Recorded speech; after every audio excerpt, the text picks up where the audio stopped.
Welcome everybody back to the Metal Command podcast. Tony here with you. I'm here with a longtime contributor to my show, as you might want to say, or guest for almost 30 years, Piet Sielck from Iron Savior, whose music I grew up with as a young adult when the first Iron Savior album came out back in 1997, and now we have a new Reforged album, which consists of re-recorded songs from the early part of the band's catalog, and we have a third one. It's called Machine World, and it's great to have you on my show yet again for another album cycle to talk about this record, which I think turned out really, really well, and talk a little bit about this third installment. I believe this is the final one you're going to do.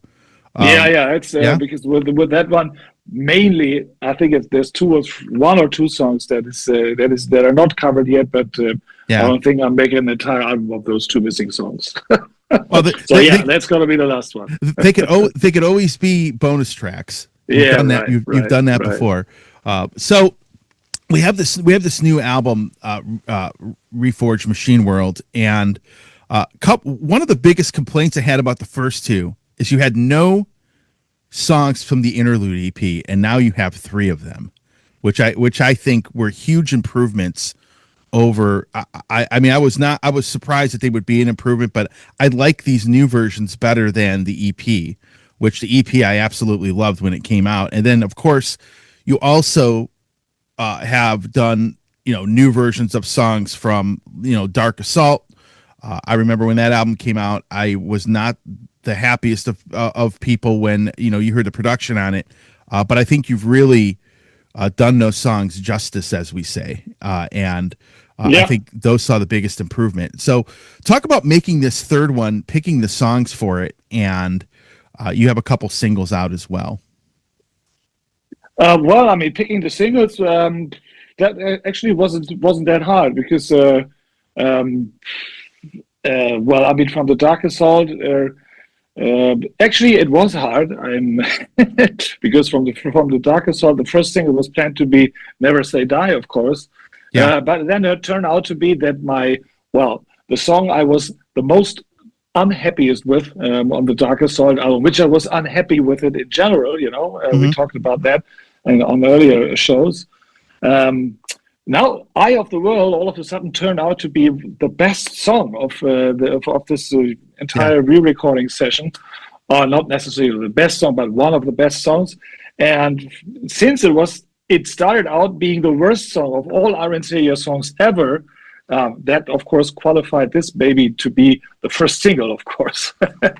And I didn't do very much to the song. I only did a little tweaks and twists here and there. I changed a little bit the arrangement and also the sound. I think the sound of the Dark Assault, we talked about that earlier, I never was happy with. When I recorded it the first time, I was really into this, huge drum sound samples and all that kind of stuff, and I overdid. It's quite overloaded, and so on Reforged 1 and 2, I already was happy to bring those songs that are on those albums to a really good sound, and with Eye of the World and the remaining songs from Dark Assault, it's the same. So I agree with you. This is for those songs, it's the most improvement of all. Yeah, I think so too. And I don't think the songs themselves were the issue. It was mainly the production. That's really where I thought that things fell short. And I remember the song Never Say Die because you had it on the single for that album. It was actually the second track on there. You had some pretty cool, interesting covers on that EP. If I remember correctly, you had Delivering the Goods, and then you had a Crocus cover. You always pick very interesting covers to do.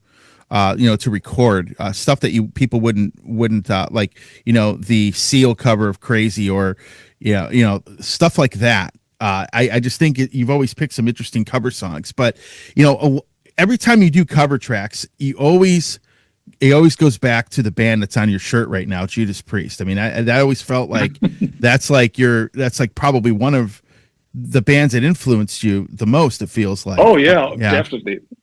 Yeah. And for those that don't know, if you can find it, I will tell you my favorite cover of Desert Plains is on the interlude EP.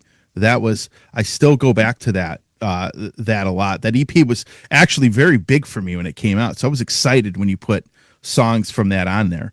But you did leave off Hatchet of War. That's the only complaint that I can give you. Yeah, no, Hatchet of War.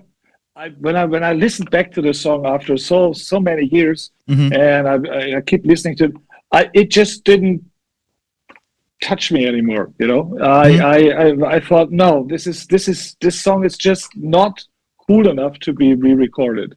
Yeah. It can stay. It's I don't want to erase it, you know, but putting work into it and trying to make this, because the song itself is just not good. I have to admit. I think the lyrics are ridiculous, and there is no way to fix the lyrics, and I cannot change the lyrics, you know. And also the drum arrangement, and so there was a lot of work to be done to this song to make it good, you know, and I didn't feel like doing it. So I said, this is one song that I will not re-record, and the world will have to live with it. But this song is, but it's still there, and you can still listen to an interlude. But I didn't see it wasn't qualified for re-recording. Hey everybody, Tony here from the Metal Command podcast. Again, I appreciate your support. Since 1998, I have hosted this show in one form or another, starting off in radio and now in the podcast format. Again, thanks for watching, and if you like what you see and hear on this show, by all means, please hit the subscribe button, hit the little bell to be notified anytime I do post a video, and if you see this program on any other form of social media, please give me a follow there. Again, I always appreciate your support.